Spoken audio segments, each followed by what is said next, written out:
रायगड, महाराष्ट्रासह देश विदेशातील ताज्या बातम्या पाहण्यासाठी मॅक्स इंडिया लाईव्ह चॅनलला सबस्क्राईब करा आणि बेल आयकॉन दाबायला विसरू नका.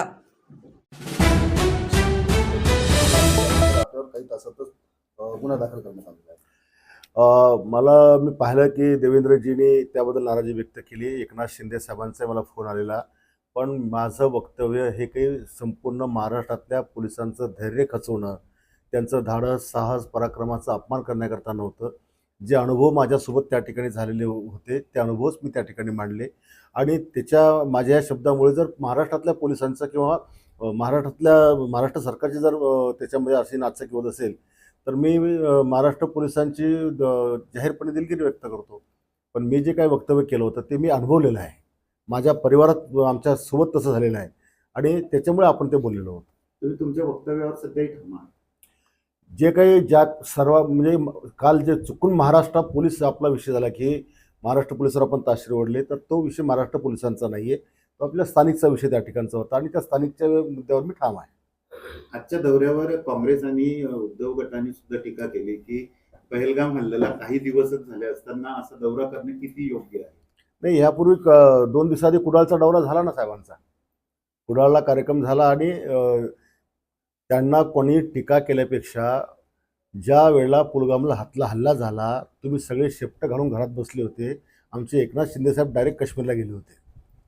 त्या लोकांनी महिलांच्या प्रतिक्रिया पाहिजे, आमचा लाडका भाऊ आम्हाला वाचवायला आला, तेव्हा हे कोणी उभाटावाले का काँग्रेसवाले हे कुठं होते? हे तर शेपूट घालून घरात बसले होते. बघा, उर्दू भाषेचा विषय मी जाहीरपणे सांगितलं की आज आतंकवाद्यांचे हल्ले होतात, त्यांचे मॅसेज उर्दू भाषेमध्ये येतात, आपल्या लोकांना समजत नाही. म्हणून देशाच्या आणि नागरिकांच्या सुरक्षेकरता ती आपल्याला आली पाहिजे, हा माझ्या मागचा हेतू आहे.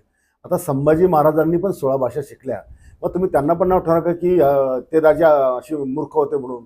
शिवाजी राजे बहुभाषिक त्यांनी भाषा शिकल्या, जिजाऊ साहेबांनी, येसूराणींनी, ताराराणींनी. मग आता हे जे इतिहासामध्ये ज्या महाराजांनी त्या सगळ्या गोष्टी केल्या, मग त्या आपण केल्या तर गैर काय आहे? याला तुम्ही असं वेगळ्या उद्देशाने का पाहता? देशाची सुरक्षा म्हणून का पाहत नाही? सरकारबद्दल, मुख्यमंत्र्यांबद्दल म्हणून गुन्हा दाखल झाला. ते आता काय गुन्हा दाखल झाला मला काही माहीत नाही, पण मी कायदेशीर कारवाईला सामोरं जाईल. काल मुख्यमंत्र्यांनी स्टेटमेंट केले की एकनाथ शिंदे यांना सांगून तुम्हाला समज देण्यात येईल कडक शब्दात, आणि नाही तर तुमच्यावर कारवाई करण्यात येईल. ते सगळं टीव्हीवर पाहिलं मी. एकनाथ शिंदे साहेबांचा मला फोन पण आलेला आणि त्याच्यामुळेच मी सकाळी या ठिकाणी आपल्यासमोर दिलगिरी व्यक्त करीत आहे.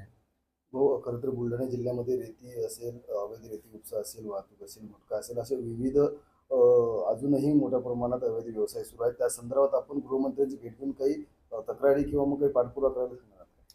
ते आता येणाऱ्या अधिवेशनात मी सगळे पुरावे मांडेन.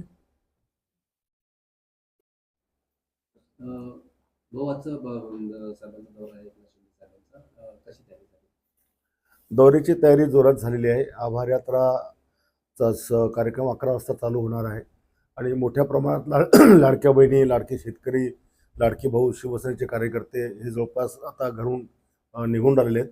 काही वेळातच ते या ठिकाणी पोहोचणार आहेत आणि साहेबांचं आगमनही वेळेवर होणार आहे. रात्री माझं त्यांच्याशी बोलणं झालं आहे. हो, आपण